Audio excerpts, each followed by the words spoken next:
जय श्री श्याम। आपके सामने HCF यानी मैथ्स का एक छोटा सा क्वेश्चन है। धांसू क्वेश्चन है वैसे तो, थोड़ा सा ध्यान दें। अगर ये आपका निकाला हुआ है तो अच्छी बात है, नहीं निकाला हुआ है तो देखें यहाँ पे। पहले आपको इनका मैथ्स से लेना है और फिर मैथ्स से के अंकों का गुणनफल बताना है। तो आप ऐसा कीजिए, जो सबसे बड़ी संख्या है उसको छोड़ दीजिए और जो सबसे छोटी दो संख्याएं हैं उनको ले लीजिए।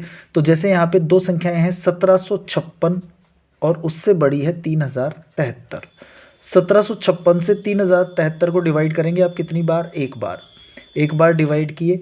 अब डिवाइड करने पर यहाँ पे शेषफल कितना बचेगा? 13 में से 6 गए 7, 6 में से 5 गया 1, 10 में से 7 गए 3, यानी कितना शेषफल बचा? 1317। अब 1317 से आप डिवाइड कर देंगे 1756 को। किसको? 1756 को। 1756 को डिवाइड करेंगे कितनी बार होगा? एक बार। और आपका शेष बचेगा 439। 439 से आप डिवाइड करोगे 1317 को, ये कंप्लीटली डिवाइड हो जाएगा कितनी बार? 3 बार। यानी आपका शेषफल कितना आ गया? 0। जब आपका शेषफल 0 आ जाए तो आप ये समझ जाइए कि मैथ से आ चुका है। फिर भी अगर आपको डाउट रहे तो 439 से सबसे बड़ी वाली संख्या को भी डिवाइड करके देख लें, तो 439 से ये कंप्लीटली डिवाइड होगा। यानी आपका जो मैथ से आया वो कितना आया दोस्तों? मैथ से पे आपका 439 आया। लेकिन आपसे मैथ से नहीं पूछा था, मैथ से के अंकों का गुणनफल पूछा था। तो इनको गुणा कर देंगे, 4 × 12, 12 × 9 108। यानी आपके इस क्वेश्चन का आंसर कितना होगा? 108। अगर ये क्वेश्चन आपने नहीं किया है तो एक बार ज़रूर देखें, क्योंकि ये एग्जाम में रिपीट हो सकता है। SSC CHSL 2021 का क्वेश्चन है ये। ठीक है, नेक्स्ट क्वेश्चन आपके सामने सिंप्लीफिकेशन का बोल सकता हूँ मैं इसको, ज़्यादा विशेष क्वेश्चन नहीं है, सिंप्लीफिकेशन का क्वेश्चन बोल सकता हूँ। ए की वैल्यू दे रखी है 2 + √3/2 - √3। बी की वैल्यू दे रखी है 2 - √3/2 + √3 और आपसे a + b की वैल्यू पूछी है। इस क्वेश्चन को डायरेक्ट दिमाग में रखिएगा।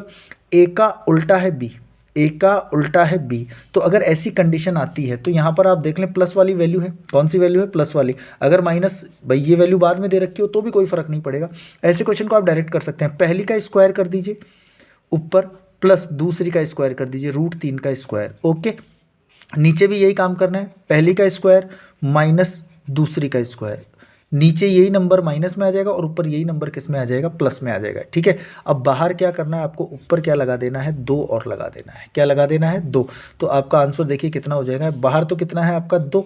2 का स्क्वायर कितना होता है? 4। और √3 का स्क्वायर कितना होता है? 3। तो 4 और 3 कितने हो गए? 7। तो यहाँ पे लिख देंगे 7। 2 का स्क्वायर 4 और √3 का स्क्वायर 3। 4 में से 3 गया 1। तो इसका मतलब आपके इस क्वेश्चन का आंसर कितना होगा? 14। यानी थोड़ा सा ध्यान रखना है कि अगर ए का उल्टा दे रखा हो, यानी बी की वैल्यू जो है वो ए की उल्टी हो, तो ऐसी कंडीशन में जो आप फॉर्मूला लगाते हैं वो लगाते हैं 2p² + q² upon p² - q²। उम्मीद करता हूँ बात समझ में आई होगी। दोनों ही क्वेश्चन लाजवाब क्वेश्चन है, थोड़ा सा टाइम खराब कर सकते हैं, तो इसलिए थोड़ा ध्यान रखिएगा। जय हिंद, जय भारत।